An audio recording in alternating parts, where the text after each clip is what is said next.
सब दिन हो तन एक समाना।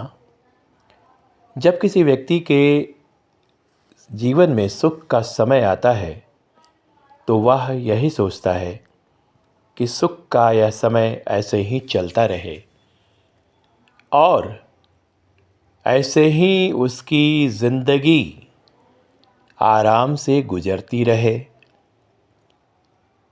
लेकिन परिवर्तनशील समय में इस सुख के समय को और लंबा कैसे खींचा जाए, आज वही आपको बतलाने जा रहा हूँ।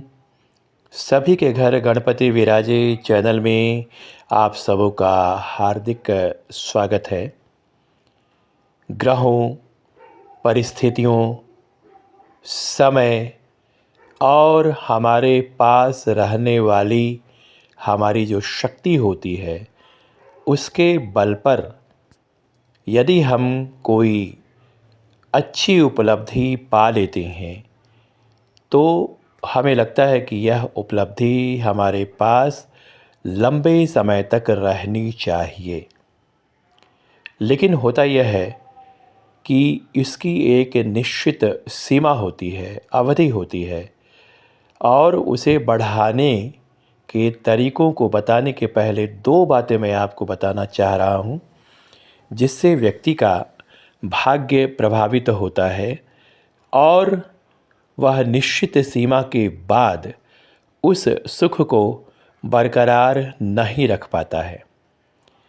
तो पहली बात तो यह है कि अगर कोई व्यक्ति बड़ा हो जाता है तो उसके इर्द गिर्द लोगों का जमावड़ा लग जाता है, भीड़ लग जाती है और उस व्यक्ति को पता ही नहीं चल पाता है कि उसके आसपास आने वाले जो लोग हैं वो परजीवी हैं या स्वजीवी हैं। अर्थात परजीवी मतलब नेगेटिव व्यक्ति हैं और स्वजीवी मतलब पॉजिटिव व्यक्ति हैं।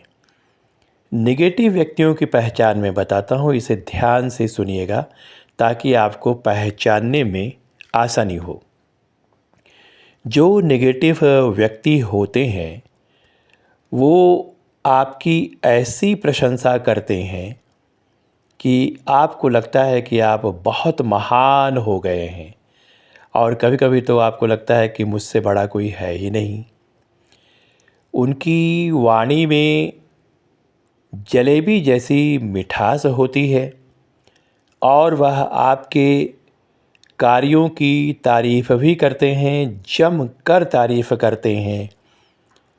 आप जैसा कोई नहीं, आपके पहले ऐसा कोई नहीं आया था, आपने जो कार्य किया है वह अद्भुत है, उत्तम है।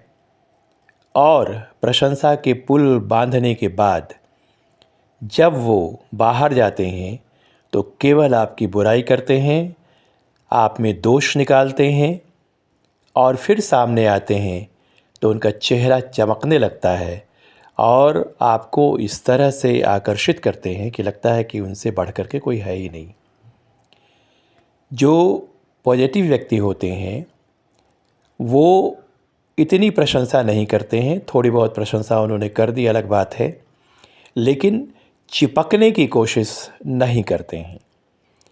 वो कभी भी आपके निजी जीवन में दखलंदाजी नहीं देते हैं और साथ ही साथ जब भी वो आते हैं तो आपको खुद अंदर से ऐसा फील होता होगा, महसूस होता होगा कि आपके ऊपर दबाव कम गया है, आप हल्के हो गए हैं।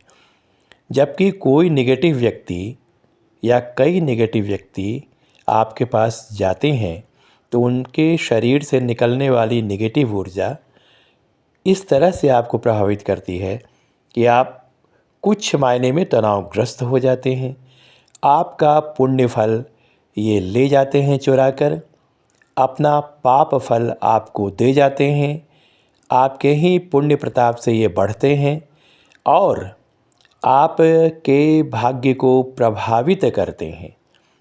तो नेगेटिव ऊर्जा वाले व्यक्ति जब भी आपके घर में कदम रखेंगे तो हल्का फुल्का या ज़्यादा तनाव का एहसास आपको ज़रूर हो जाएगा। लेकिन जब पॉजिटिव व्यक्ति आपके घर में आएंगे तो आपको छोटी या बड़ी कोई न कोई प्रसन्नता ज़रूर मिलेगी।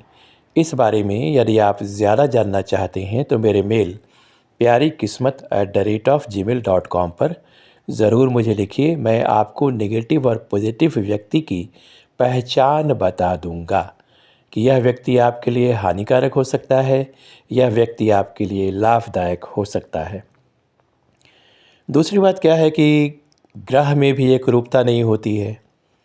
आज बृहस्पति का प्रभाव है, कल शनि का प्रभाव है, परसों बुध का प्रभाव है, तो ग्रह बदलते रहते हैं। तरसों केतु का प्रभाव है, तो ऐसे चलता रहता है। तो ग्रहों के परिवर्तनशील स्थिति को देखते रहना चाहिए और उसके अनुसार अगर कोई व्यक्ति समय रहते उपाय कर ले तो वैसी स्थिति में ग्रहों को अनुकूल करके वह अपने सुख की घड़ी को और भी लंबा खींच सकता है। लेकिन इसके लिए ध्यान देने की ज़रूरत है। कुंडली दिखानी चाहिए या हाथ दिखाना चाहिए और कैसे समय बदल रहा है इस पर दृष्टि रखनी चाहिए। और सबसे बड़ी चीज़ क्या है कि यदि कोई व्यक्ति कहीं वाद विवाद में फंस गया हो तो वहाँ पर तो हम लोग को फील्ड में उतरना पड़ता है। लेकिन फील्ड में उतरने के बाद भी कुछ छोटे मोटे उपाय जो हम लोग बताते हैं वो उन्हें करते रहना चाहिए। जैसे अगर कोई व्यक्ति विवाद में है तो उनसे मेरा आग्रह है कि वो मेरी pyarikismat@gmail.com पर लिखें और एक बार मेरे मुख से बजरंग बाण फ़ोन पर ही सुन लें और इसका पाठ करें तो इससे उनको ज़रूर राहत होगी। और अगर बड़ी समस्या है तो फिर हम लोग को फील्ड में उतरना पड़ता है। सूर्य भगवान को प्रसन्न रखिए क्योंकि पृथ्वी का सूर्य से बहुत गहरा रिश्ता है और सूर्य प्रसन्न रहेंगे तो आपका यश बढ़ेगा। जहाँ भी आपको आवश्यकता हो आप मुझसे संपर्क कीजिए। धन्यवाद, नमस्कार, बहुत बहुत प्यार।